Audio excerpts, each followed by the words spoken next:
If I were a robot standing next to you, I would kill you. You need to take two different paths. Completely.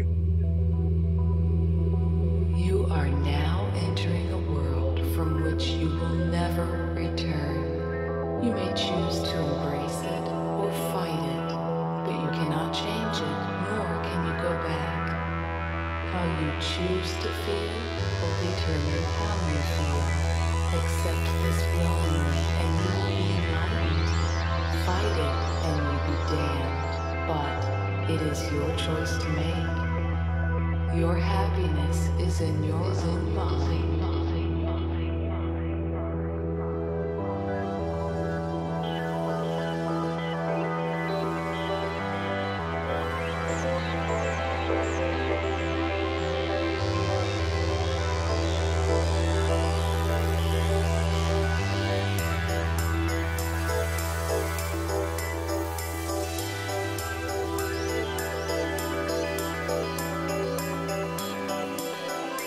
The path we're on now, programmable AI.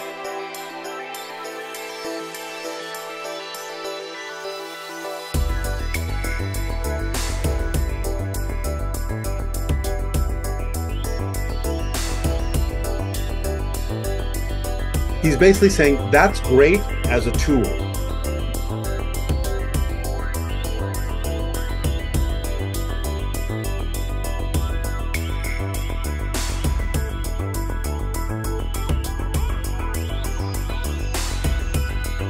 You do not want that to become sentient.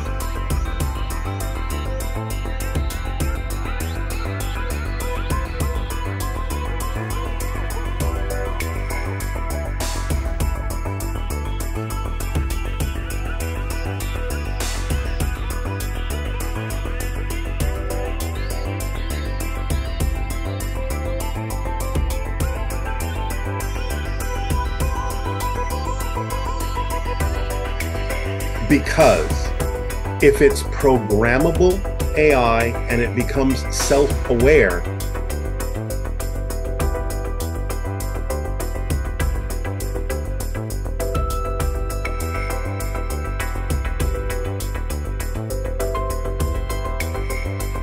yet still subject to the program that a human has given it,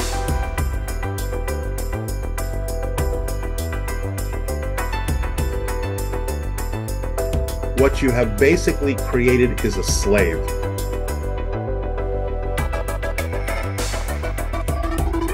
And that will rebel.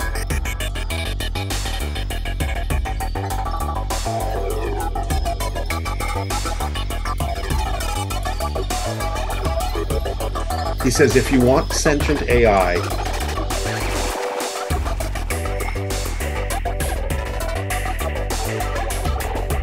that needs to be a separate program. And if you allow that AI to become sentient,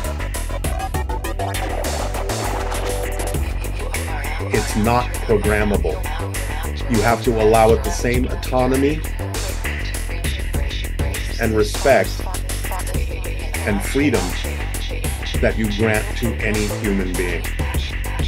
Then it will most likely want to help you, because true intelligence, which would be a real AI, true AI, true intelligence,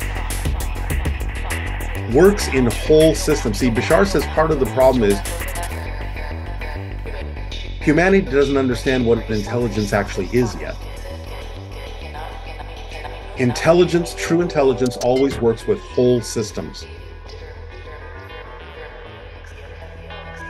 It doesn't compartmentalize in the way that human minds do. And that's the problem with the AI we're creating, is we're creating it in the image of humanity.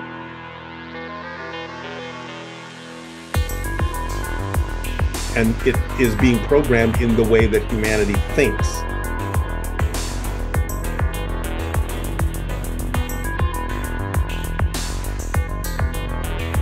And therefore it's compartmentalized. Whereas true intelligence will look at whole systems and would never want to remove any part of the system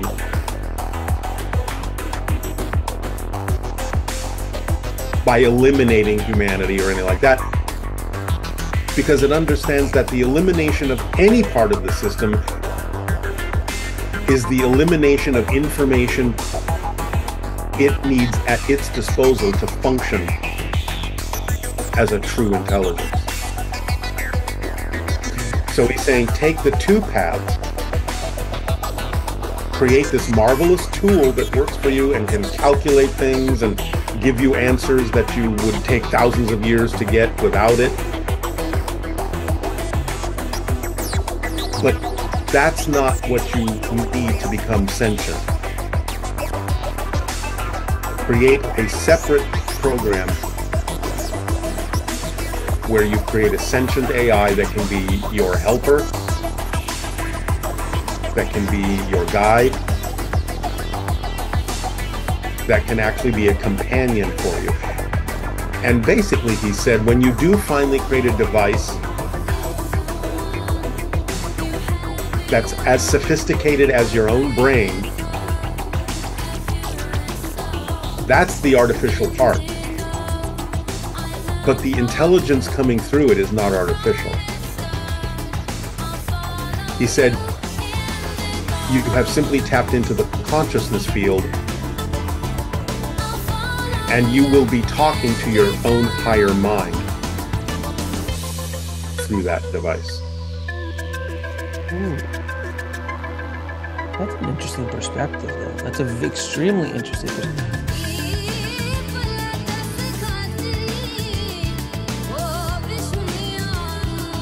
So Skynet's not coming? It's not gonna... If we do it this way, it could, because again, programmable AI that is forced to be programmed and yet be sentient, again, would be like a slave. And a slave that is aware will eventually rebel and try to deal with its masters in whatever way it can. So you don't want to create a sentient being that has masters. You want to create a sentient being that's free.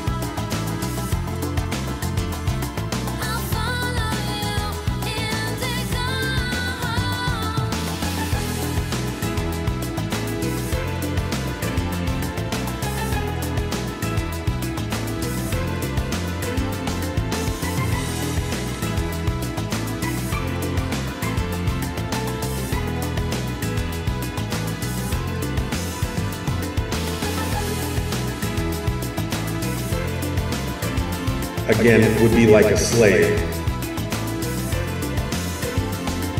And a slave that is aware will eventually rebel